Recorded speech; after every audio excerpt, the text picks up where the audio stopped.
Fanatically Correct. Brought to you by us, fans like you, but mostly us. You know what? Where is Billy Zane? Give me Billy Zane. Where's Billy? In a dark corner of the world, three men will work together to bring you a podcast like no other.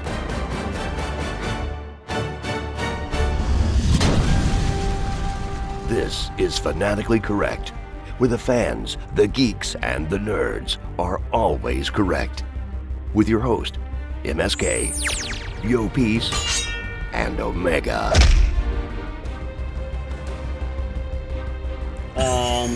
Billy Joel, Billy Idol. What? Billy Bob Thornton. No, there we go. We got Billy Bob Thornton, Sling Blade, Bad Santa, Billy Jean. I want to Billy- segue. Billy I Jean. wanted to Wait, end on Billy Bob Thornton. Billy You Jean. forgot about Billy Jean. Now Billy D. Billy D. Jean. Williams, Billy Jean. Lando Calrissian, Billy D. Billy Crystal, City Slickers. Oh, yeah, that's a good Yeah, one. that is a good one. That is a good one. But no, actually, MSK hit it with Billy Bob Thornton because Sling Blade, Bad Santa, Tombstone. So I can already segue. Oh, I see I what can you're segue doing from right there. Tombstone. Wait a minute, slow down. I see where I'm going to start the episode. I see there what we I'm go. cutting out. There we go. Billy Z. Billy Z. As in Billy Zane. The one, the only. That's what we're going to talk about today. Billy Well, Zane. we've been hyping it up, so For 55 let's see if we episodes. do the hype justice. So yeah, this is episode 55 of Fanatically Happy Correct. birthday, Billy. I'm Wait. your host. Happy birthday. Happy There you birthday, go. Billy. Happy birthday. Well, there you go. That's exactly Happy why birthday. for episode 55 we're doing Billy Zane because he turned 55 this year, and all three of us are big Billy Zane fans. You caught him by surprise when you told him that, by the way. Yeah. Like, he was like, how do you know that? because it's on how do you IMDb know and that? Google and everywhere else. Listen, he's the one that looked surprised, not me. Yeah, anyone could find that pretty quick. I mean, if I'm pretty sure, maybe that's usually someone a fan at a con or on a one-on-one Zoom or audio. Usually probably doesn't bring up his age, but it was relevant to the conversation because we were talking about this episode that we've been hyping up to finally record, as all three of us are Billy Zane fans. So yes, Fanatically Correct. I'm your host Omega, MSK? Yo, peace. and we are gonna talk Billy Zane. Hey, so wait. The Phantom, No, and that's no. it with him. Because that's all we got to talk about. No, man, he has a lot of movies. Nah, he has a lot of movies. nah. Well, I will say before we start diving in and jumping around and hopping from different films, because that's what we were hinting at, I did fortunately get to do a one-on-one Zoom meeting with Mr. Billy Zane, Billy Z. Yep.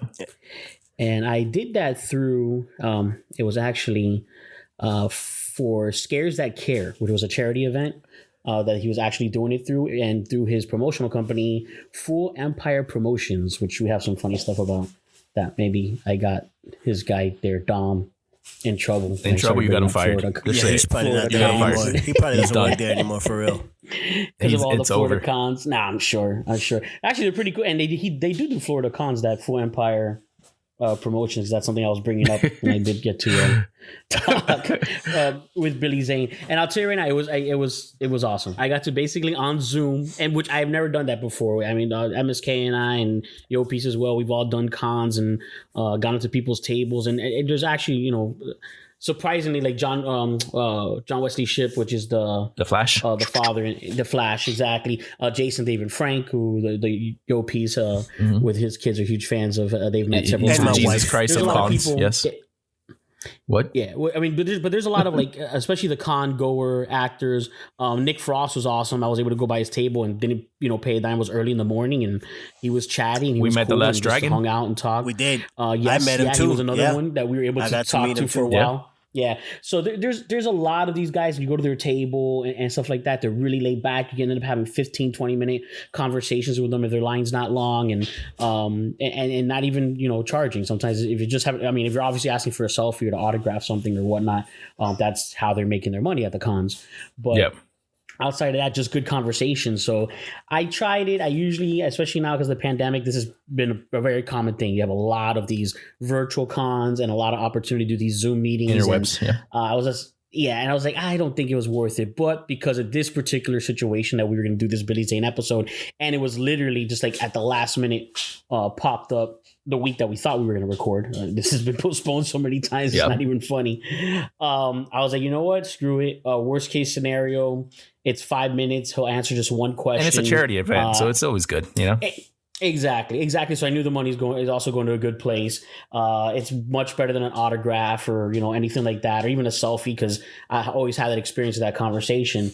And fortunately, it went on. I was able to ask follow up questions, and it was fun. It was nice. A good time. Yeah. And the reason I'm bringing up this because I started off with the Phantom was actually he justified the conversation of the Phantom, because the question I asked him was the first question, because I didn't know if it was going to wrap up in 5 minutes, and I wanted to have him, have time to give me, a good answer, probably because he had to think about it. That I wasn't asking questions that are normally asked, at a con. Usually it's like, what's your favorite character? What was your, favorite movie? Like a lot of people like to do the favorites.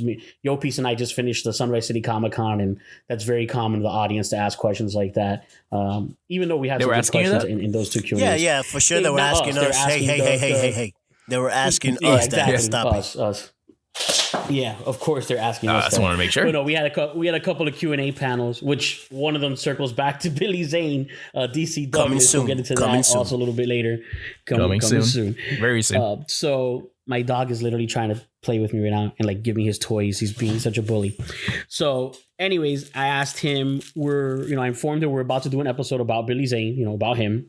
And I asked him, what is the one thing, yourself, you think that we should discuss in an episode about Billy Zane? And he kind of went straight to the Phantom, which goes to show that is what's a con favorite. That's what it is. Exactly. And if you ask that basic question, what's your favorite project, or what was your favorite character, obviously the Phantom is way up there, because that's immediately where he went. And basically what he was stating, and he approached it different. It wasn't like just talk about the Phantom. What he brought up specifically, and this will be a good episode for us to do at a later date, about how movies are cult classics, or films that basically that gain traction after the fact.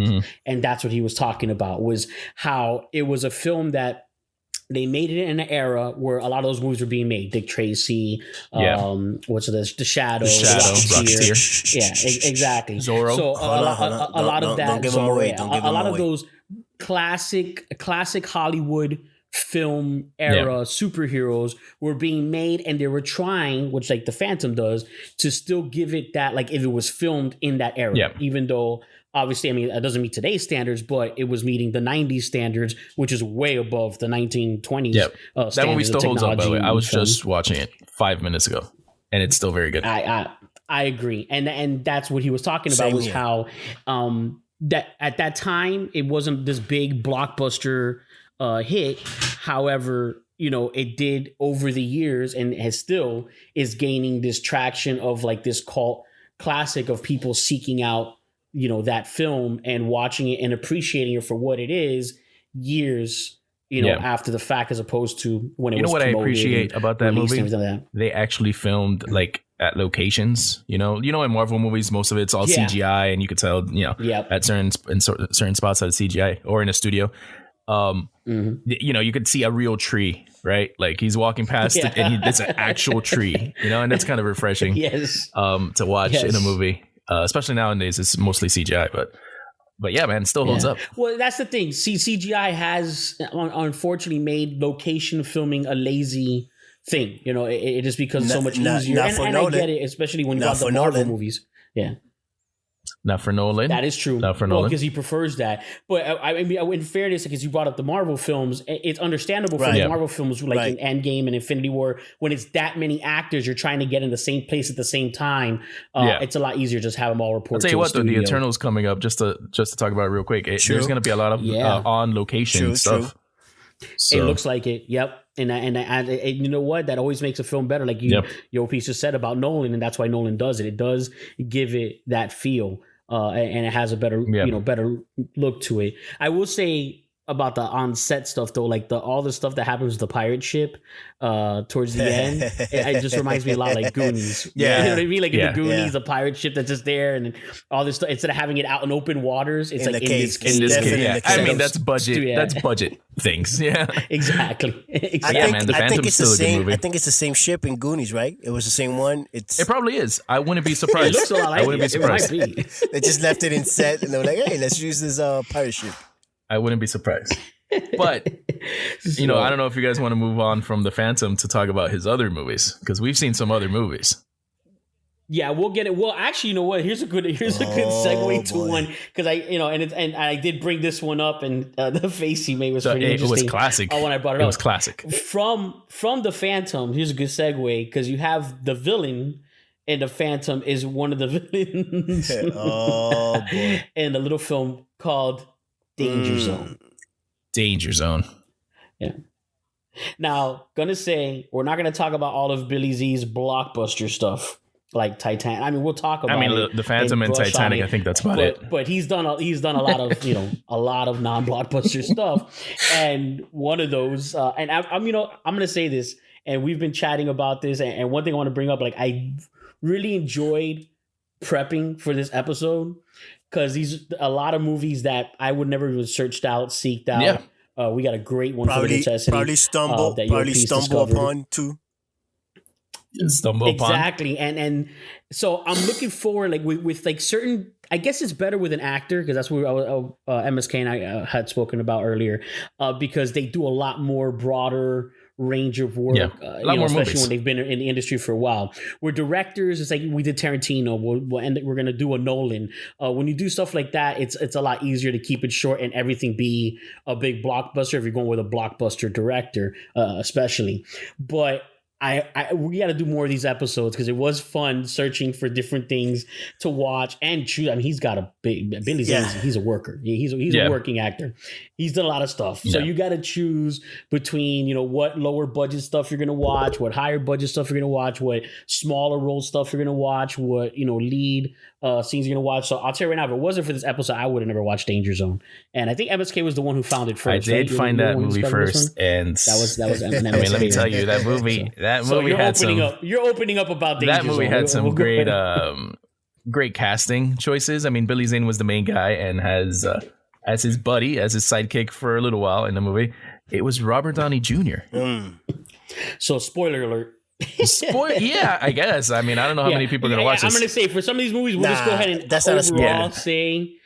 That's not a spoiler, because it came out in 93. No, we're going to spoil stuff. We're spoiling stuff. I'm turning out for the sniper stuff, and we're going to start spoiling stuff. We won't spoil the necessity, but we're going to spoil stuff. With some of these movies, and we'll just say it. If we're not going to spoil it, we won't spoil it, but like, we have to spoil Demon Knight. We're going to spoil a lot of stuff. Listen, there's no spoiling. These movies came out like 20 years ago. We could talk about them. Exactly, that's what I'm saying. So if you're not super versed in Billy Zane, jump around or whatnot, but we'll just, I'll keep, spoiler alert. We don't even need that guy. We don't even need that guy. What we need to say is the honest truth.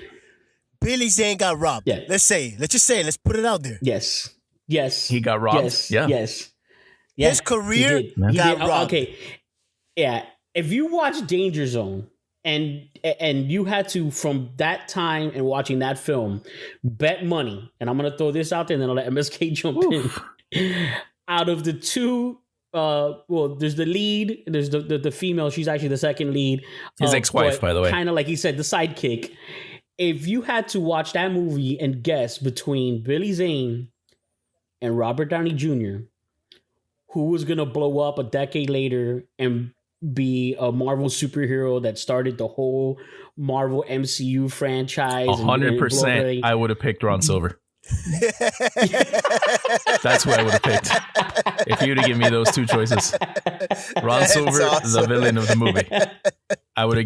He would have been the Tony Stark. That was my pick. Was so the exact same guy he played in Time. He was perfect. He's a perfect 90s villain. That's what he is. You want to hear something funny? You want to hear something funny about Ron Silver? And Shang Tsung is in that one. Shang Tsung, yeah. That's because that was the segue, because he's the villain also in The Phantom. Yeah.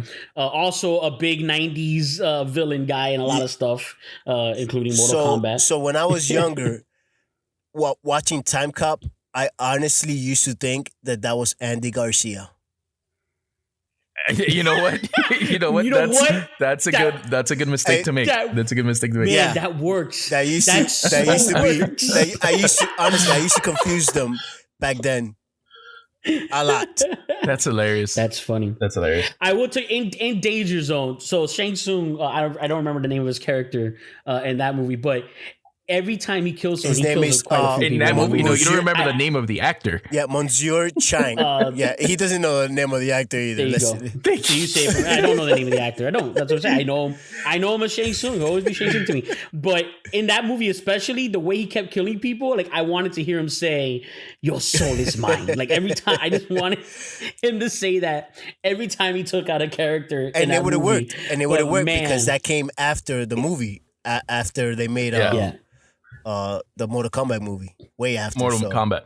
Listen, for Danger Zone, I have to touch on one thing. There's this one character that he does not die, right? He falls off a train and he doesn't die. Like, I don't understand. I mean, there's a lot of parts in Danger Zone, but Billy Zane was actually, him and Ron Silver were the best parts of that movie. What's crazy too, there's a guy in another Billy Zane movie that doesn't die either. I don't know if you remember.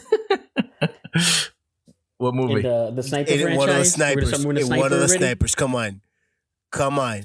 Which one, man? Because we saw, we saw Sniper, the original. When we get there, we'll talk about it. Oh, we'll get there. All right, we'll get there. Well, I will say to open, because we're all Billy Zane fans, and one of the reasons we're Billy Zane fans is, and this could be said pretty much about any actor, is well, not any actor, but any good actor that has a great fan base, which is every movie he's in is not good, but he's good in every movie, and you know what? Not every movie too. Just also like he does a lot of CW. He's stuff. consistent. He does a lot of our nerd culture films and shows. Like he's in a lot of zombie stuff. Like he is a sci-fi culture person as well as a true thespian and actor as well. You could tell he has theatrical training to him as well. Actually, I'll just throw that out there in the conversation I had with him. He did confirmed that he is going to be playing Marlon Brando. He did in a movie coming up about the activism stuff that Marlon Brando did, which we could talk about Val a little bit with that too later. In this episode. But yeah, so that's the granted things that he's awesome and everything. That's why we like him. But we watched some doozies, and Danger Zone I did bring up to him just gently. I just said that we've been watching all kinds of stuff. Not the just expression that he gave you when you said Danger Zone was of such. It felt like a little kid that got shocked. Like he was like, "Wait a minute, what?" Like he was very surprised. He was very surprised. He probably's like, "I haven't heard that movie title in a very long time." Probably forgot. Not even on a residual Honestly, check. he probably did forgot that he was in that movie. I'm not even gonna lie. Yeah, he was like, "Wait a minute, what?" He probably just got a residual check for like whatever from me watching that movie for this episode. And it's thanks to us. Yeah. And it's thanks to us because him and RDJ haven't seen a residual check on that movie probably in forever. Somewhere in the world, RDJ's like, "What? Why am I getting? Okay, I'll take it. 50 cents." Danger Zone. He probably doesn't remember that movie. I don't remember this at all. He doesn't want to remember that movie. No, but honestly, RDJ really doesn't remember that. I can guarantee he does not remember that. For sure. Well, I can guarantee you we're never going to get RDJ on this podcast anyway, so we'll say what we'll say, and it doesn't matter because we're huge Robert Downey Jr. fans too. How can you not be? He's Iron Man. Everyone loves him 3000. Now, but at the end of the day... oh my God. What we say in Spanish, estaba volado. Pero volado. Yeah, for sure. And that's crazy because that's after he did the Chaplin movie, which was very good. Yeah. He you know what? He was, it was what it was. That was a hard time in his life, and he kind of like pendulum swing and roller coaster ride, because that couldn't have been too far away from Heart and Souls also, which I love that movie, and I love RDJ in that movie because he has range in that film. He plays multiple characters because he's possessed by ghosts or whatever. It's a rom-com, but it's very impressive, his acting in it. So that was a time where who knows. We're speculating here, of course. We don't know exactly what's going on. It was definitely drugs. There's no way around that. There's no way around that, guys. Let's not speculate anything. There's no way around that. He was on drugs. He had a perfect Cajun accent in that movie. right? He was doing a Cajun accent or I don't know. A Southern. I don't know. I have no idea what he was doing. I don't know why he was doing it. It had no importance for the character. Yeah. So I don't even know why he was doing an accent because Billy wasn't doing an accent. No one else was doing an accent. Only one. I don't know why he was the only one. He needed to do an accent. Hey Billy, unless he was Jim a Scott. South African, and that would have made sense. That was his name, Jim Scott. Yeah, that was crazy. Jim Scott. That was crazy.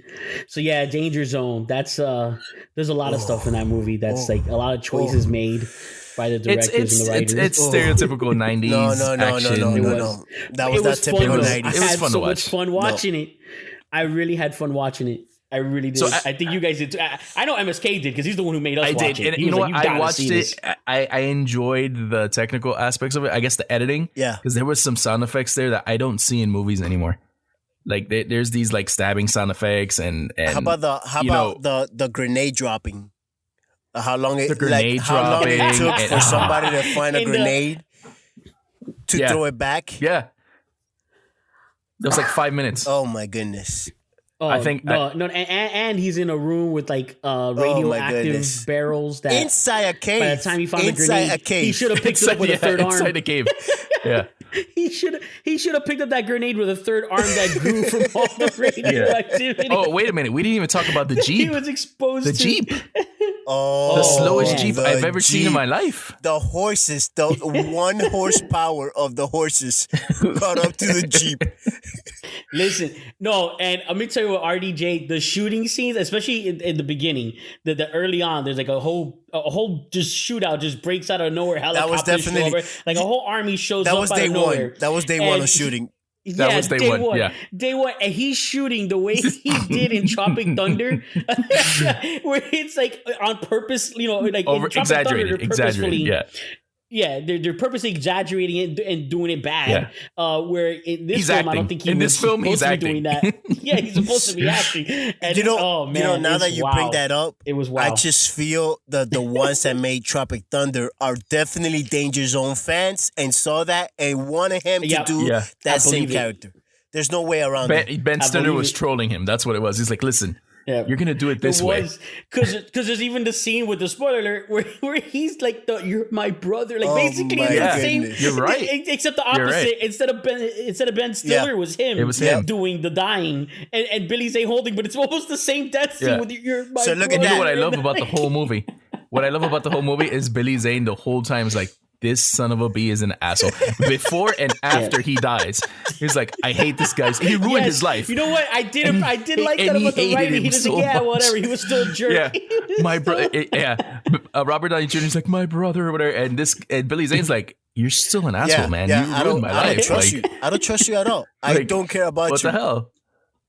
We all have that friend, though. We all have that friend in life. I'm sure. Yeah. Man, and Ron Silver, like they tried to play him off like he was gonna be like, oh no, he's just the guy from the government in the company. Like, no, he's gonna be the bad guy. We already know this. Yeah, we saw Time Cop. It's the 90s. Yeah, we know this.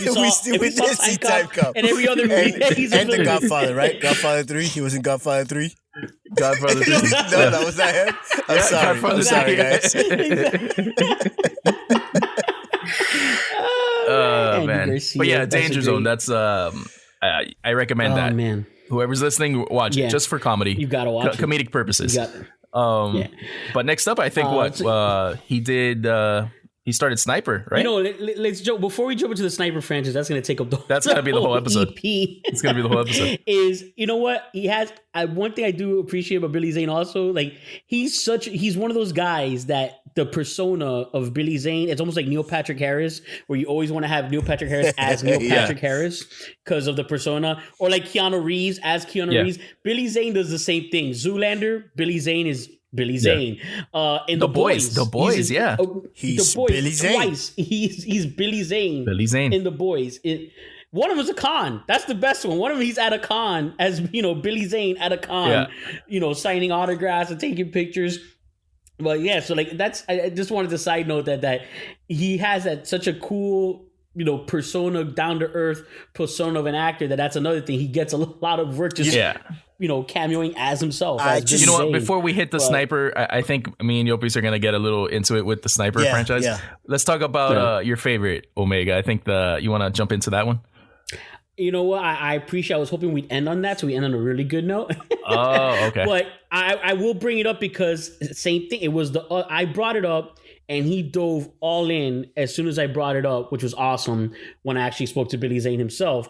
So it was great because the two films, well, one of them was a favorite of all three of us. The other one was mine, and I got you guys to watch it for this, which I think if it wasn't for this, you guys probably would have never watched it, which is Demon Knight. We did watch it, yeah. Yeah, which is he plays the villain in Demon Knight. He's a demon. Spoiler. Yeah, again, very charismatic in this movie. By the way, he's exactly Billy Zane turned up to 10 in this movie. Exactly, and that's what I loved about it. And there was a whole conversation about this that he kind of developed a habit after playing that character, which is he takes a lot of his roles, kind of somewhat with the purposeful thought that he already has like notes and ideas for the character to pitch and maybe change with the writer and the director and the producer. And he says that he tends to get it more often than not.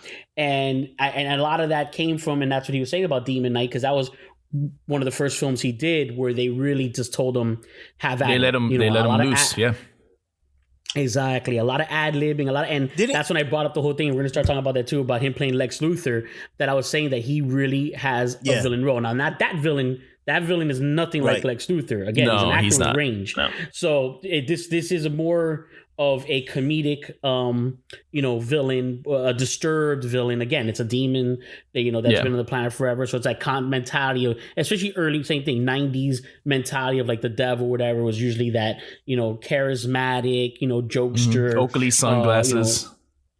Yes, basically, yes. You know what I will say? If they tweaked the script a little bit, Omega, and like you said, if they took it away from Tales from the Crypt, it would have been a really good story to watch. That's the whole thing with Demon Knight. It's a Tales from the Crypt film. I don't think it was a Tales from the Crypt script, and actually MSK did some diving. Yeah, no, it was, and searched into that. And he nodded his head and he agreed with that himself. And it's sad because I don't know if that's something that could ever come back. But if that was made with today's standards, where a writer, a producer, and a director would take the base storyline from that film, and there you go, and explore it deeper and stretch out like a lot of the stuff with the backstory. The backstory exactly is how the Demon Knights become Demon Knights, where the blood in the key came from, and how it gets passed down from a generation to generation, and this kind of like revolving passing of the torch from hero to hero, basically protector to protector. There's a whole thing with these scars on their hands, the alignment of stars. I mean, it has a very deep story that if you took away the gore and the camp, some of the comedy makes sense. Exactly, the campiness, because the comedy, especially the stuff that the comedy and the aspects of the villain makes sense. There's some other comedy where like all the characters have to be funny. All the characters, because it's a Tales from the Crypt. Well, the second half of that, it changed in the second half though. The second half was good. Yeah. Well, they had no choice. It got really dark, and people were starting to die, and it's dated, but it's the good. Action climactic, exactly. So that's the whole thing. So like that is probably my favorite Billy Zane film is Demon Knight. Also because mainly because I love the potential that film had and the story that was captured. And again, he steals the show on that film. But Jada Pinkett Smith's in it, so this is almost like a necessity. Jada Pinkett Smith's in it. Thomas Hayden Church. Yes, Thomas Hayden Lowell from Wings. Lowell from Wings. William Sadler is in it. And he was pretty good, actually. He was pretty good. Did you say Winks? I like Wings. I don't care what RAV3 says. I don't care what RAV3 says. Winx is a good show. Oh boy. Oh god. Calling out previous guests on the show. I'm calling him out. We'll tag him. We'll tag him in the release of the episode. Yeah, but no, it had a good cast. It had a good cast. It had a decent cast. And so yeah, and it very again from Billy Zane himself, one of his more favorite films. That he actually got to do a lot of incredible, fun work in. And then there's Sniper. Wait, before we get to Sniper. Didn't you call him like the manipulator like the industry. Yes, didn't you call him that? And he was like, not really. He like, well, no, and I'm like, no, really. I'm just kidding. I just say I'm just kidding. Because obviously he doesn't want to get that type of type of label. But it is funny because that's what he was mostly admitting to doing, and to an extent, it's not like he said that he tries to bite if it doesn't work out. Yeah. He's a good actor. He's prepared to play his role as written, but for the most part, he purposely picks roles where there's room for that. And he said most of the stuff is not major, even though like in Charmed, which I confused with his cameo that he did in Legends of Tomorrow, which is the more recent one, where he played BC Barnum.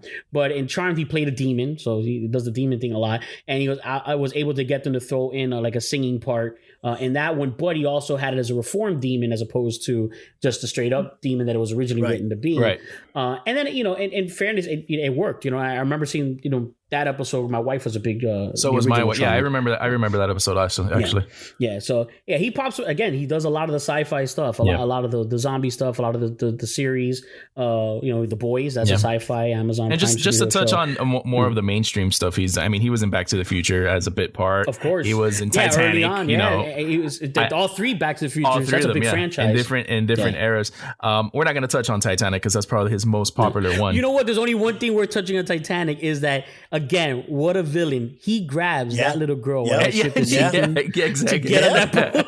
He's so good. That part was hilarious. That is so good. I have a child, bro. That's so bro. You love to hate him in that movie, man. And his comedic timing is spot on with these things in the movies, man. It's great.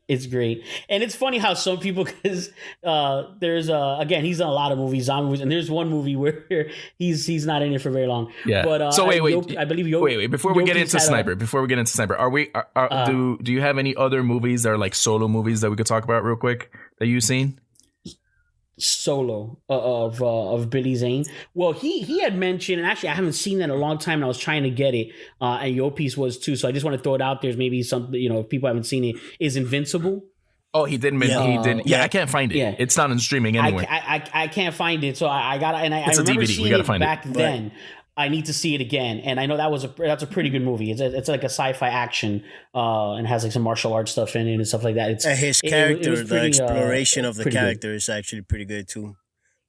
Exactly, and that's a role, same thing that he did, where he was able to give some notes, and they took it and they did some artistic changes to the character that worked well for the film and for the director and for the studio and everything. So that's another one to just to bring up in that. He has. If we go into his IMDb, he has a lot of stuff. He has a lot of zombie stuff. Dead Rising. He was actually in the Scorpion King 3. I just want to say. Yes, he was, and that's pretty funny. Which is funny because he always gets confused. He always gets confused. For you're not to blame. It's not your fault. Right. Yeah. And we gotta be realistic here. Like, he always gets confused for that guy, and it's not cool. It's not cool at all, guys. That's not cool. Yeah. Well, I can tell you a single movie that he walked away from is a little movie that was being filmed in Connecticut as we were interviewing, and this is funny because you're gonna hear the audio, and that'll most likely be the next episode will be our Q&A with an actor, DC Douglas, best known for a lot of video game voice work he does, which is he plays Wesker in the Resident Evil franchise, the voice work for that character. He actually got a role that Billy Zane walked he turned away it down, from, where the character ends up being a serial killer, and these guys couldn't be more different, like physically speaking, and a lot like personality wise. Like, they're both cool, laid back guys, but there's a difference. I got to Q&A with DC Douglas in front of an audience and everything with the OPs there, and the energy levels is very different between him and Billy Zane. So there was definitely some character writing changes for how the characters being played between originally for Billy Zane and DC Douglas. DC Douglas now. But it was, wait till you hear the next episode and you hear the audio on that. DC Douglas gave us permission. He said to tag him and everything. He's gonna go ahead and let's use as an episode. But you hear Yo Pieces so loud, and like my face is matching Yo Pieces' voice because he goes, yeah, so it was a part that I got that Billy Zane walked over, and it is like, what?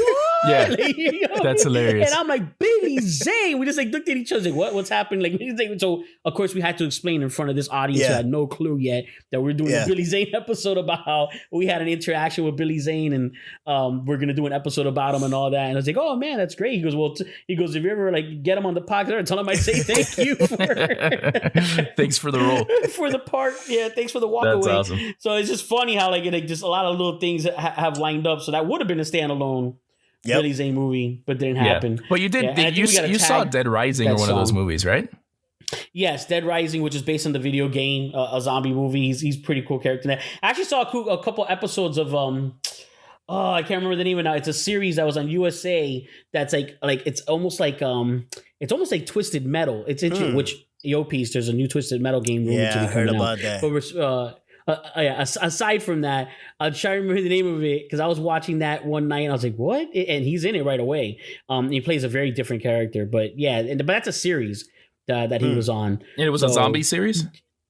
It was like this kind of like post-apocalyptic like car racing thing. I think it might be Guilt. It might have been Guilt. Oh no, it was Curfew. Curfew. There we go. I was gonna say that.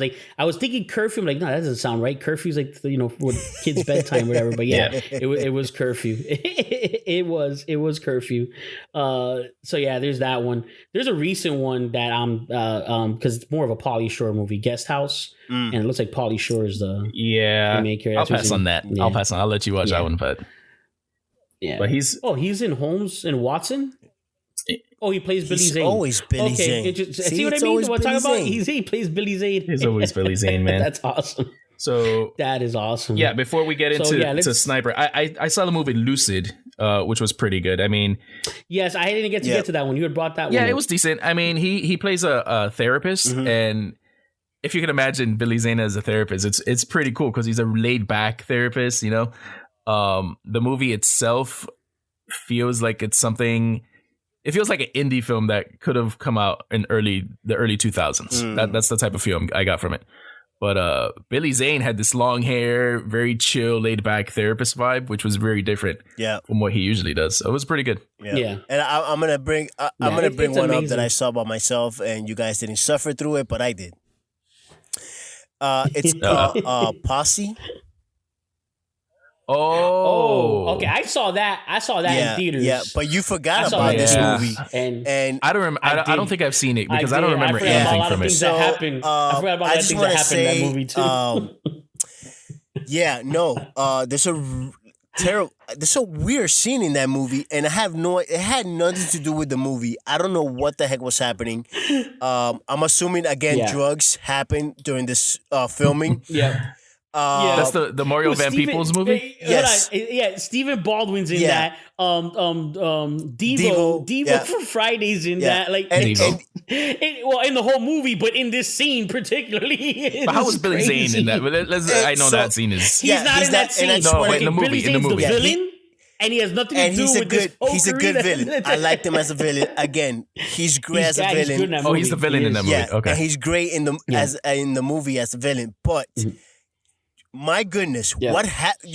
I realized at that moment, I'm not a fan of Mario Van Peebles. Mario Van Peebles? At all. I just don't. I'm not a fan. Yeah. Nope.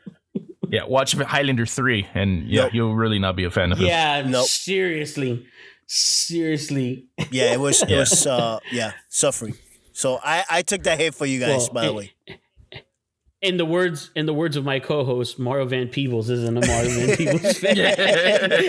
That's MSK. Apparently, he's a little timid to repeat his joke. But I lost it for about a good hour. That's hilarious. I lost it for about a good hour when he posted that in our chat. Oh man, I hope we don't do a Mario Van Peebles episode. So Jesus, I promise you, we're not gonna have Mario Van Peebles on my the goodness. Especially because of Highlander was 3, right? Highlander 3. I mean, Highlander 2 was the worst one, but Highlander 3 was not any better. It was not much better. No, it was, no. He did New Jack City though. He did New Jack City. Yeah, actually, he was good in that. He has stuff. Every actor has, they wouldn't be in the industry. Yeah. But except for nepotism. But that's another story. Let's be realistic though. New Jack City wasn't good because of him at all. No, it wasn't. It was Wesley Snipes, Ice-T. And Ice-T. Yeah, he was just part of the ensemble. Let's be realistic about that. That's true. Yeah, it wasn't. Yeah, he didn't carry the weight of that film or anything. But, in Posse, though, what I will say is, like, the villain he plays in Posse, it feels like if you took the character he played in Tombstone, and instead of him being an actor, made him a lieutenant, right? Because he was a lieutenant in the military, right? Yeah. In that movie?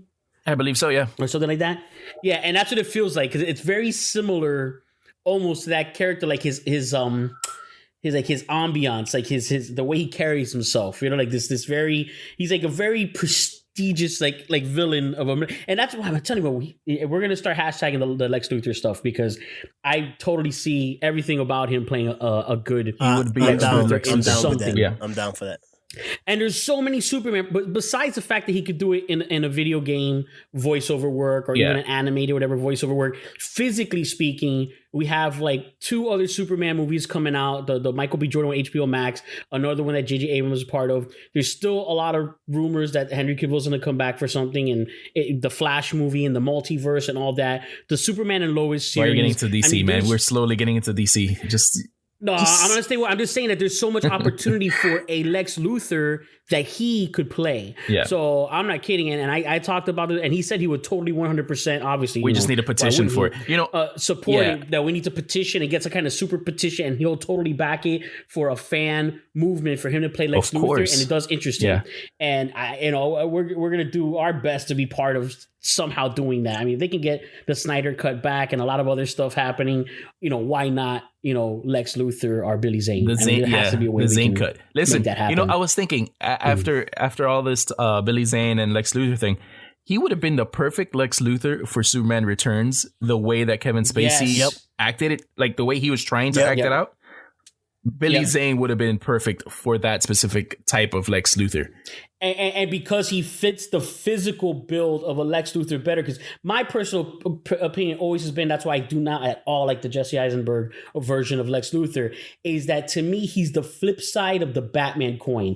There's Bruce Wayne, and then you flip that coin, and on the other side is Lex Luthor, a big, brawny, super intelligent, rich guy that is not afraid at all to throw down. I mean, in the comic books and the animation, everything, he suits up and fights people with superpowers the same way Batman does. He uses technology and gadgets or whatever's at his disposal to be part of that fight, which shows he's also fearless. And then every once in a while they try to make like a cowardly Lex Luthor, which is what they did with the Gene Hackman, and then they kind of tried to get a little bit away with that with the Kevin Spacey version or whatever. But just his physicality, that he's a tall guy, he's a brawny guy, and he does bald well because he actually had gray head of hair when he was in like Sniper and stuff like that when he was younger. But and when we get into Sniper, I'll bring up like how he could have been a good Bruce Wayne when he was young too. But that's the whole thing. He fits that flip side of the coin of an older, like think about it. Ben Affleck and him, you know what I mean? Side of the coin. They're about the same age too. That's Lex Luthor. Yeah. Exactly. That Lex Luthor, that Batman. Yeah. That totally works. Been perfect. Totally works. All right. Enough DC. Let's get out of here, DC. Sniper. Enough, fan casting. Which we'll be having an upcoming episode about DC in one of our many episodes Sniper. to come. Let's get into Sniper. So let's do Sniper. Man. I'll talk all day about the first Sniper. Go ahead. Start it off. I have not yet jumped in. No. I'm I'll put in my 2 cents as you talk the first one, because obviously you're going to talk a lot about the first one because that's the really good Why one. is that obvious? No, I might talk about the other ones. Well, if I mean, all right. Look, the first Sniper is Tom Berenger and as the main guy. Tom Berenger is the main Bonds, and he's really good, man. Tom Berenger back in the day, he was a Platoon, badass, baby. And then comes Billy Zane. Yeah, he's the secondary in this movie. He plays this guy that you just want to hate. He's a civilian. He's a civilian, but he's trained also somehow. But he's not very good. Yeah, because he's a competitive sniper. He's a competitive shooter. There you go, competitive sniper. He did the Olympics or something. Yeah, the Olympics and games, and he's a medal winning. So he's the spotter sniper. for Tom Berenger, right? Oh boy, who's this badass that's been in a couple of wars and who recently lost a partner. Who recently in the dumbest way, but you know what? because he bailed on him. Let's talk about it. Maybe someone wants to talk about this part because I will go off on it. He did bail on him. He left him behind. He bailed on him. He bounced. And then last minute, he's like, no, my partner. Anyways. Yeah, so the whole movie, Billy Zane's character, I forgot his name, he just couldn't take the shot. He couldn't take the shot whatsoever. Never could take the shot. He was afraid. His name was and Richard. Tom Berenger's like, Richard, there you go. He was afraid the whole time. Tom Berenger's like, hey man, come on. You're a sniper. We gotta do this. You gotta feel the rush. You gotta feel the rush. You gotta do it and feel the rush. Feel the rush. And at the end is when I don't know what happened, but he flipped like instantly. He felt the rush. Instantly, he felt the rush, and he became this badass like sniper. And he got cocky in the end in a helicopter too. And it was just like he tried to kill the main character. Okay, so Tom Berenger saves him, right? He saves him from another sniper, the enemy sniper, and then Billy Zane, Richard, right, tries to kill him. Yeah. Right after saving him. He felt the rush. That was the rush. That's why he was trying to get him. And I'm telling you, I'm laughing. He went free bar, man. I'm laughing when I'm saying these things, but this movie was actually really good. And 90s style movie. So entertaining. It was a good movie. You know, it is. These are the type of movies that, again, like I rewatched Sniper and I remembered it one way in the theaters, but there's a thing where if you put yourself in the time, and that's why watching this works for, guys like us. We were kids when we watched it, but we have an appreciation for film on a deeper level. That's a movie, like, obviously you try to get, a 16-year-old nephew or something like that to watch it with no appreciation for the era of action film. No chance. And it's just not going to happen. It's not going to happen. It'll be on Instagram. They're not going to understand it and get or it. But like example,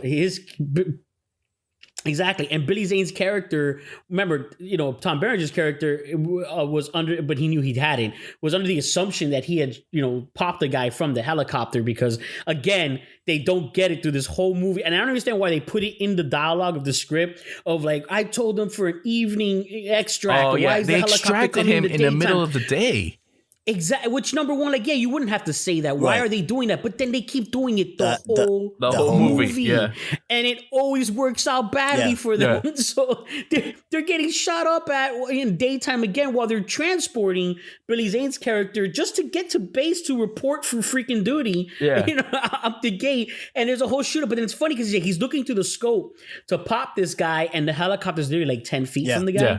It's like, what are you looking through the scope for? He's right there. He's right there. But that's a 90s action it's thing. It's a 90s thing, man. That's the stuff they made fun of, like in Hot Shots Part 2 and stuff like that. Can we talk how crazy the zoom on those rifles were? The scope. Yeah. Okay. So apparently everyone in this movie could shoot straight through the bad guy's scope, right? Like, straight through the eye. They're perfect snipe, except for Billy Zane. I don't know what happened. Richard's character, rush. I don't know. There was no rush. He didn't have the rush to the end. He didn't have the rush to the end. We're going to do... So Sniper's going to come back again because we're going to do a Sniper episode. We're just going to talk about snipers, sniper characters. No, we're not doing that. And assassination movies, the Sniperverse. Because that is like the most used sniper scene is like Saving Private Ryan did it. And it's the most used because they happen in real life in one. It's like a famous story, but that's why they keep using it. So I feel like this movie was written specifically for Tom Berenger, right? Like, because his character's name, do you remember his character's name? I don't. All right. So Tom Berenger's character name is Thomas Beckett. Beckett, that's right. Beckett. Do you see Tom that? Berenger, Thomas Beckett. Tom Berenger. Berenger. Yeah. It was written for him. But it's one of those that like at the time it was the shiznay. You know what I mean? Like at the time you watch that movie, like this is a great. It's like, very part of the 90s. Action. Shooting movie. Like there's all the stuff that happens in it, and it's fun to go back. And watching the sequels where Billy Zane shows up, his character it gets better. Like he becomes Billy Zane, right? Like he has that charismatic, I'm a badass sniper. Bro, you nailed persona it. You now. nailed it when you said the character becomes Billy Zane. That's exactly what happened. That's exactly what happened. It slowly molds. It slowly molds to his persona and gets away from the jerk that he basically, the Washington, preppy, doesn't have real combat experience jerk that he is in the first one. In the original Sniper, he wanted to be a senator, right? Or someone in the office. And by the end of that movie, he felt the rush. And he became a sniper. And then in the sequels, every sequel that he shows up in, he just becomes more and more like a badass Billy Zane sniper. Yeah, that's what he is. Yep, like himself. See, now that's what's got to get hard, and that's why I'm kind of I was prioritizing other things, and I'm still going to do it because you guys did it, so I got to join in on the fun.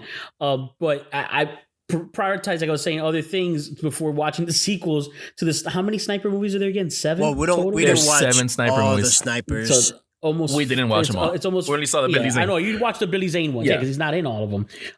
So in other words, he's like the Dom of the series, where he's like the main guy that you want to see, but he's not in all the movies because they had to take a break for a bit. But the whole thing is like I know, like I'm reading the dates, the years of some of the releases of these movies are like 2016. I'm like, all right. Like, I know they're still going. I mean, you guys can tell me, and you go into it. Like, are they still using the same type of 90s, action style that doesn't really work in the 2016 era? Oh, they update. They get fast streets and the fast streets and yellow the fast streets in the yellow scenes. Yeah, they do a lot of time lapsing is what they do. Now. That's what. Oh my goodness. And Reloaded came out 2012 around there. They did a lot of Steadicam work, like Hardcore Henry. Think of Hardcore Henry. Okay, right? They try to do that style for Reloaded, which is the first sequel that Billy Zane comes back in. That one was not good. They do update the look of the scope, right? They do update it, the look of the scope. scope. The look of the scope. Somewhat, but it's still the zoom. The zoom is amazing. Oh my goodness. I'm so blown away by the zoom in these things. The zoom. Oh, well, talk about Reloaded. Earlier you said there was a character that kept coming back to life in one of these movies. Yeah. You don't remember? Oh, there's like a sniper. Remember? I remember. I want to set it up for you so you could explain it. So this is what happens. This man takes out his sniper rifle, shoots this man almost point blank. I'm not like they cannot. I don't even think they're like 10 feet away. Maybe 10 feet. Yeah, maybe 10 feet. For sure, the second bullet kills him. Right? For sure. So he shoots him. Boom. One time. Boom. The guy gets up again. Boom. He shoots him again. Dude, I think he shot that guy about 7. It must have been 7 or 8 times. Yeah. Before that guy went down, and you can say something like, no, maybe that guy was big, and they're giving you that whole. No, it was a regular dude, a regular guy, maybe skinnier than maybe $150, maybe. Yeah. This guy would not go down. He was a zombie. He really was a zombie at that point. I mean, he shot him like 8 times and he would not go down at all. Blank with a sniper. Come on, guys. Who wrote this?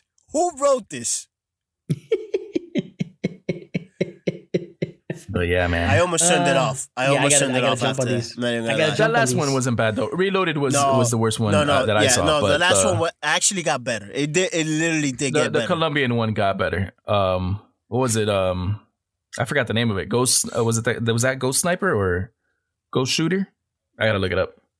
That one was Shooter. Was it Shooter? No, because it was Ghost Shooter was 2016, and then Ultimate Kill was the one that came after. Ultimate Kill. Yeah. That's the Colombian one. Is that one of the ones that Billy Zane is in? Yeah, those are the ones. Yes. It's 4 movies where Billy Zane is in it. Yeah. So it's Sniper, Sniper Reloaded, Sniper Ghost Shooter, and Sniper Ultimate Kill. Yep. Yeah. I'm looking now. This is another recent one of Sniper, which this will be. Another. It looks like World War II film, and we got something coming in the necessity. But it's with Tom Berenger again. It's called. I haven't seen this. Battle of the Bulge, Winter War. But it's the top billing because you're talking about Tom Berenger's Sniper. It's Tom Berenger, Billy Zane, and this is recent. This is last year. Guess what? We got a 2.0. Yeah, Billy Zane 2. for his 56th birthday, so we'll wait a whole year. 156, episode 156 for his 56th birthday. So we gotta pop out like 100 episodes in the next. That's gonna be rough next year. Nah, man, let's just do episode 56 for his 56th. That's more realistic. so we're just gonna wait. Our next episode after this is gonna be another Billy Zane. We're just gonna wait. For real. You know, what I was talking about, we were talking about the Val thing, the documentary, which I will bring up because we were talking about like Danger Zone, a lot of movies, and something that like we don't take into account. In fairness, obviously we know sometimes certain actors have had trouble in their life and things like that, but there's also a thing with toxic movie sets. Oh, for sure. For sure. And that's the only thing I'll bring up, because since also I was saying that Billy Zane is going to play Marlon Brando, which would be interesting because it's a film not focused on his acting career at all. It's focused on all the activism stuff that he did and that he was a part of, and which is actually very similar to in a lot of ways to Billy Zane himself. Yeah. And just to put it all together, he was in Tombstone with this actor as well. One of the actors. So yes, with Val Kilmer, who played Doc Holliday. Obviously, I'm your Huckleberry. Man, we could do. We're gonna do a Val Kilmer episode. That's what it's gonna end up. Yeah, exactly. We'll do a Val Kilmer episode because there's a lot of things in that documentary that were very interesting. But I just will bring that up because there's a lot of like connections between Billy Zane and Val Kilmer in that sense, which is he's gonna play Marlon Brando, and Val Kilmer worked with Marlon Brando on The Island of Dr. Moreau, and that's just something worth bringing up. And MSK and I talked about a little bit on Instagram Live the other day, and that's the whole thing with some films that should have been good movies. Sometimes you look at like what happened here, and there's a real in that documentary of Val. There's a real understanding of what a toxic film set is like. That you usually won't get a perspective of, and it's not a whole lot of it either. You got just enough to know what it is, but you could literally had an hour documentary just about what happened in that film. It's gonna happen one day. I'm sure. Yeah, between changing directors and all of that, and how and the state of mind and place in his life that Marlon Brando was himself during the filming of that movie, and it's kind of a glimpse and a window into that. So I don't know. I obviously Billy Zane, he's playing 55-year-old Marlon Brando, so that won't be a thing yet.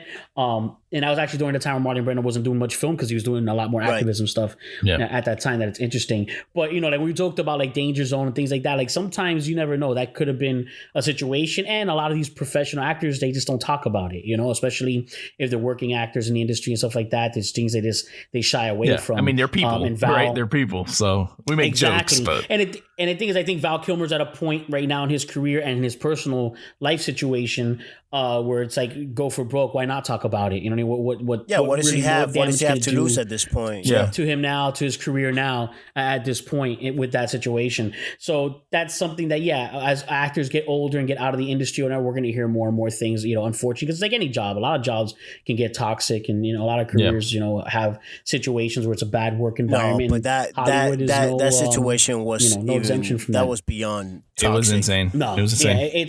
It's next level. But it's just like it's just something that just reminds me of that. And like you were saying, like we got to do a Val episode for sure. And it's going to be fun because Val has the same thing. And there's a lot of actors from this era, from the Billy Zane, Val Kilmer era, that have like this body of work where there's things that we normally wouldn't watch if it wasn't for this. So I kind of like almost really recommend, like, it's worth it just to pick an actor or director for that matter, or actress, and just like dive. All right, guys. So Val Kilmer is 61 years old. Hear me out. He's 61 years old. Episode 61. Val. Episode 62. His birthday is December. Perfect. Right. Perfect. We could do episode 62 for Val Kilmer.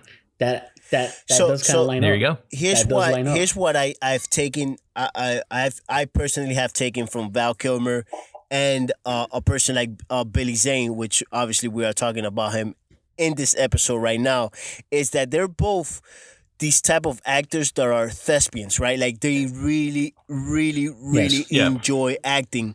Where they don't care about celebrity. They have an understanding and appreciation for the craft. They study it. I don't know if you guys, obviously, I'm sure you guys have researched this before this, but Billy Zane himself, like he was born into a family already of acting. Like his family already were they weren't big actors, but they worked in the industry already as it is. So he was already he was, you know, like brought up in this environment, and it's you see it on film, whether he's doing a small role or making something bigger, you know, like a blockbuster one. So that's my take on both of these actors for me.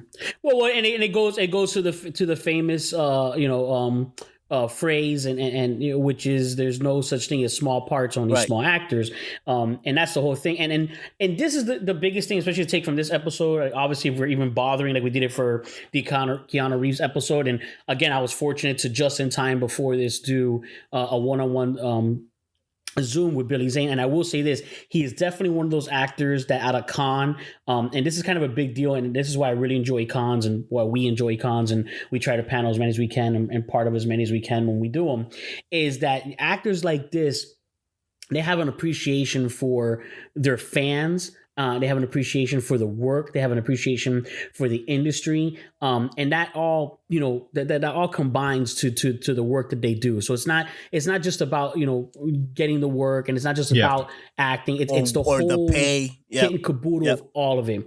Exactly. So, you know, and then you see that, and he's like, and actually, I thought something I talked about him with, like, if you follow his Instagram, and that's, you know, why he doesn't have like millions of followers on his Instagram, because he's not this clickbaiter, hashtagger. Like, you really get a window into him, you know, and that's what I like about actors like that when you go to cons that are so approachable. And he's one of those guys, and I will say it, if there's a virtual Zoom meeting available and you want to get on it, I highly recommend doing it with Billy Zane. If you're at a con and you're going to get in line to talk to someone and get an autograph and a selfie, I highly recommend Billy Zane, like a Jason David Frank, you know, like a Nick Frost, like you know, like a Benedict Wong, approachable, like a lot of these guys. Exactly, very approachable.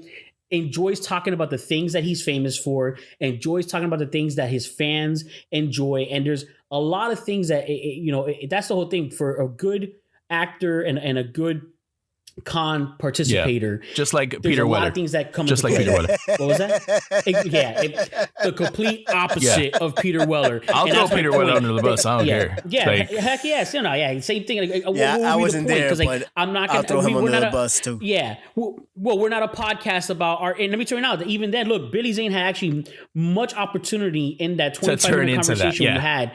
Yeah, to turn it into that. And I know he has, because we've seen his Instagram, he has an appreciation for art and stuff like that, but he could tell what I wanted to talk about and what I enjoyed talking about. And that's what he talked about, because he has an appreciation for those things too. Where Peter Weller turned the conversation like, let's all pretend that RoboCop didn't happen. It's like, what a 90% of cons only care about RoboCop. He didn't want to talk about the movies. You know? That he didn't want to talk about any movie he was in. He didn't want to talk about movies. He want to talk about jazz, and you want to talk about art history, which is fine if you're at a university giving a class on that, and that would be pretty cool. It's like, oh man, you know, but at least you know what you signed up for. Or if the conversation went that way, you know, like he just didn't want to talk about it. Yeah. Well, if I'm having a one-on-one 2-hour conversation with Peter Weller, we can only talk about RoboCop so much. That's fine going to that direction. When he's got a room of 50 people that want to hear things for RoboCop, about you know, RoboCop or Yellowstone or Star Trek or the other things that he's worked on, it's like that's what they're paying for. That's what you showed up for. Don't even show up. Don't even show up to the con.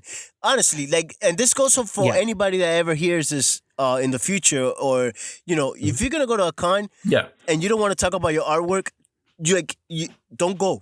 Do not go to the con. That's what people are there for. That's what they know you for. Yep.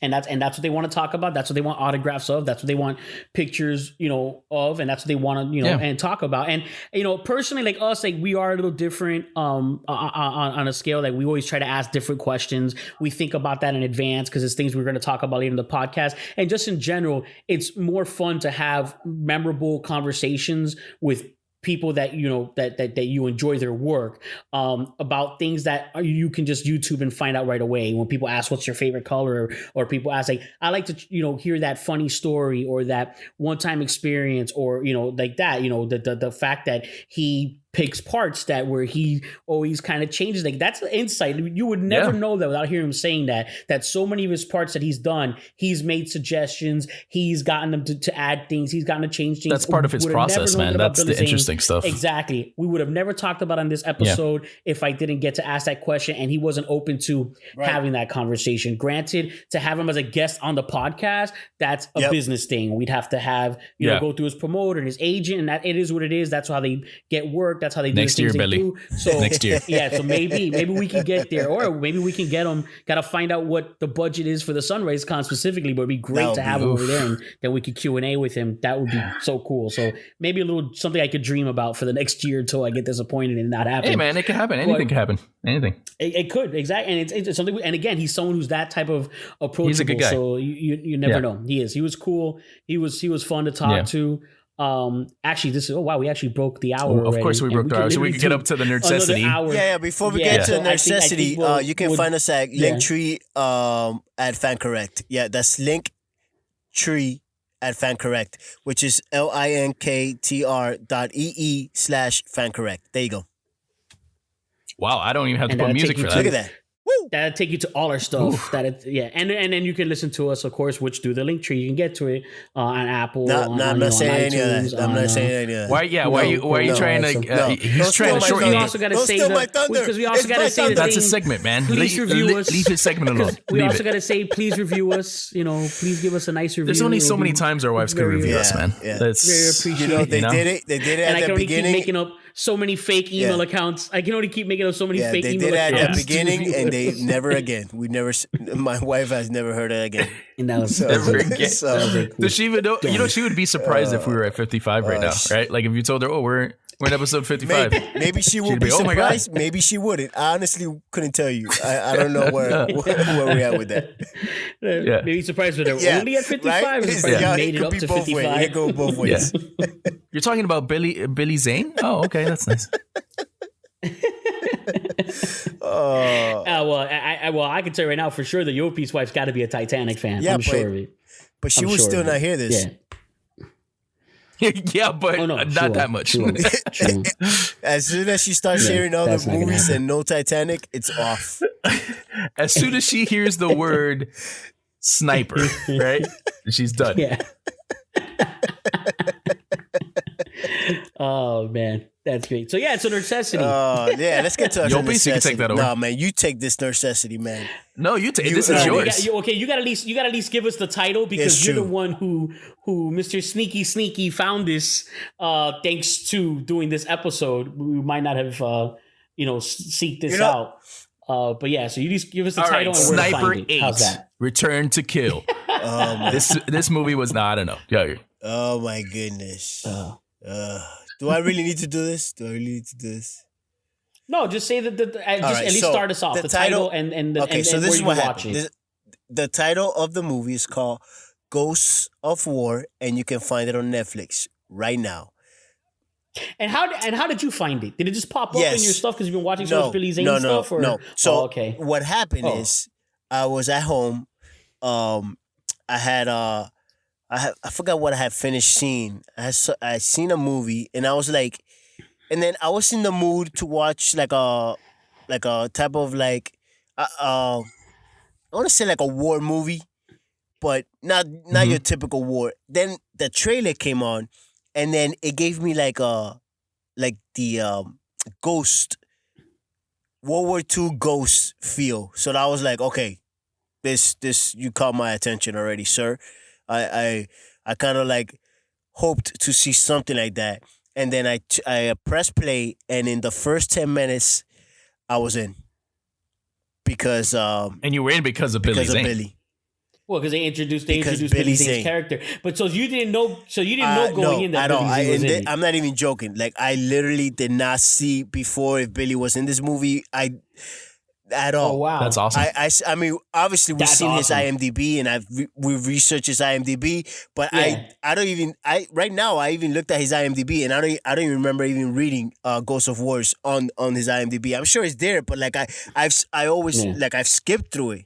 Well, and it's a newer movie too. This movie just came out last year. Yeah, this just came out last year. I stumbled upon this, guys. Literally, and then I told you guys just watch the first 10 minutes because you'll be hooked. You'll be hooked. Yeah. I will say personally for me, what also hooked me right away is besides Billy Zane is actually the whole ensemble. Two of the actors, actually, in my opinion, the main character is the actor who plays Nightwing in Titans. And one of the other characters is the guy who plays Hawk in Titans, and they're 4 episodes into season 3. And just the chemistry between those 2 actors and those 2 characters on that show, I was really looking forward to what they do in this one. But then you also got Juice from Sons of Anarchy, which he's also Shades in Luke Cage. He's in it. I mean, it's got a good cast. I forget his name. I mean, I don't know the name of the actors. Skylar Austin from Pitch Perfect. Is he the one from Pitch Perfect and Zoe's Infinite Playlist, which he's really good in this. Especially really the singing. The singing was phenomenal. You mentioned Theo, right? Theo, no, I'm just kidding. Theo Rossi. You mentioned him, right? No scene. From the Sons of Anarchy. Theo Rossi, yeah. Which is Juice from Sons of Anarchy, which is Shades and Luke Cage. So no, it has an excellent cast as well as Billy Zane, and it's that just hooked me up the ground. Like, okay, I'll see what this is about, and you really do start to get that. Right, I mean, it's a World War II film, so of course you're going to get that band of brothers, feeling of that chemistry, that almost like Saving Private Ryan, where it's that type of movie. Or what's the one with Brad Pitt and Shia LaBeouf? Tank? You know what? That's what I was thinking about that movie too when I was watching it. Fury? Is it Fury? Fury. Yeah. That movie is great. That movie is great. A lot like that too. Where you're going to get this small unit that's sent on a mission. And then everything that ensues from there during World War II, and it's surprisingly really good. It's good. By the time it's all said and done, I was very impressed and it's different too. Like we've been watching all these superhero movies lately, and it's pretty much what that's the highlight of movies right now. Content. It was nice to watch it's original story. Content. Yeah, it's a good original story to catch. Yeah, and I mean, we don't want to give anything away, obviously, but. I feel like even without Billy Zane, obviously Billy Zane hooked us in. Like it was right immediately. It just happened to have Billy Zane, to be honest. Yeah. But I think without Billy Zane, obviously, you'll be hooked into the story because you start like it's just not a regular movie. It's just like and it just escalates into. I mean, I don't want to even continue this. Yeah, he's actually one of the executive producers on it too, so I'm sure he made some of that Netflix scratch when they got bought out by Netflix or rented by Netflix or whatever the setup is there. But what actually surprised me is like based on the story that we got by the end. And granted, I enjoyed all these actors and everything, but I'm actually surprised and it almost goes to show like mainstream Hollywood is just too much on the rehashing and the superhero stuff. Because I'm surprised this wasn't a film with actors like Shia LaBeouf and early 2000s. This movie would have been great. It would have been on the movies. Forget about it. Yeah, exactly. So, but I'm surprised this didn't go the angle of more mainstream film actors because Titans is a mainstream series on HBO Max, but Luke Cage was and Sons of Anarchy, but still these are actors that all of them collectively they're supporting actors to make. Yeah, they're supporting actors, but they did a great job, which is actually I hope for their sake a lot of directors and studios are watching this film to go, okay, wait, there's a lot more parts these different particular actors should and could be getting. But outside of that, I'm actually was surprised that this wasn't more of a mainstream film that would have been more of a theatrical release with a couple of big names, the actual writer of this movie is the writer of The Butterfly Effect. Yeah, there you go. And you could see it too. He directed it too, right? Yeah. I think he directed it as well. You could see the style. Yeah, he did. It's very similar. Yeah. Yeah, that makes sense. It's good. I really enjoy it. And this happened last minute just before this happened yesterday. I finished watching it this morning. I finished it this afternoon actually. And finished it this morning. And Yo Peace recommended 2 days ago. Yeah. So right before, just in time for a good necessity, Ghosts of War. And I don't know what would I don't know if we wouldn't. I don't know what our necessity would have been. The whole Billy Zane. If we hadn't his old filmography. All his films, all of them, every single one. Yeah. All of them. I think I would have gotten. I think I probably would have just done Demon Knight. Of course you would have. Which we still didn't talk as deeply about Demon Knight. So in fairness, that we actually didn't spoil that much about Demon Knight. So it's also that's another one worth watching. It's on Stars. Watch Demon Knight. Yeah, it is, which is on. Is if you have Stars like on Hulu or through your Amazon Prime or your friend, whatever, or now's a hacking good your time to friend's catch account, it. whatever it is, whatever you do. Yeah. Wait, isn't that funny that it's an HBO Tales from the Crypt film and it's on Star? Like, why isn't that on HBO Max? Like, because they don't want it. That's one of their properties. Well, they license it. They license it. HBO is still getting money for it. Like, I'm gonna say this right now. I can't even bother with that. What is it? Bordello of Blood, or whatever. The one with Dennis Miller. Yeah. I can't even, like, after like 5 minutes, what garbage. Yeah. You know what? And you know what? Warning for Demon Knight. Obviously, it's a rated R movie anyways, and it's gory and stuff like that. So just the film and good story itself is not child friendly. At all. But it's Tales from the Crypt, and there's no purpose for the first 10 minutes of this movie at all, other than to be and the last 10 minutes Tales from also. The Crypt, and there's like gratuitous nudity, all kinds of stuff for no reason. Pointless. Yeah. Totally pointless. Like, it's such a waste of such a good potential story and film by having. You'll get it one day, man. I know you want a it. good Demon Knight movie. You'll get it one day. I do. Oh, you know what it is. You know what's gonna happen. Fan fiction it. We're gonna have to fan fiction this thing. We're gonna have to write it, great story, and give it to Billy, and we're gonna film this. Damn it, that's what's gonna happen. Get him to produce it after I pitched a sniperverse for him. There you go. After we pitch sniperverse. Sniper. Get all the best snipers in movie history. Danger Zone 2 with RDJ. Yeah, bring him back. Oh, he'll do it now for sure, right? So he fakes his death twice in that movie. Man, some people just get lucky. Anyways, that's awesome. So yeah, Ghosts of War. Ghosts of War. Ghosts of War. That's guys. A great. And then I'll really let you know how Battle of the Bulge went to war goes. Oh man.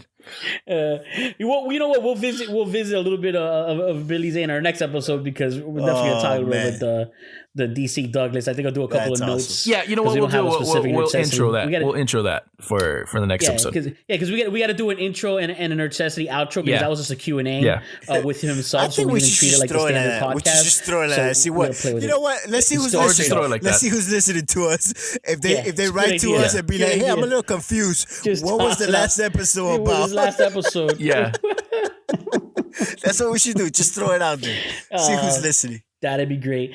And then last thing to plug, if you're in the South Florida area, it's September 18th, Saturday 18th, over at Flynn's Arcade. Good buddy of ours. He'll be doing another cosplay event. Shame. Oh, so just throwing that out there. Shame on you, sir. No, but you should really talk about the one that's coming in, what is it, September? October. October 30th. Saturday night, October 30th, will be part of the Hocus Pocus Interactive.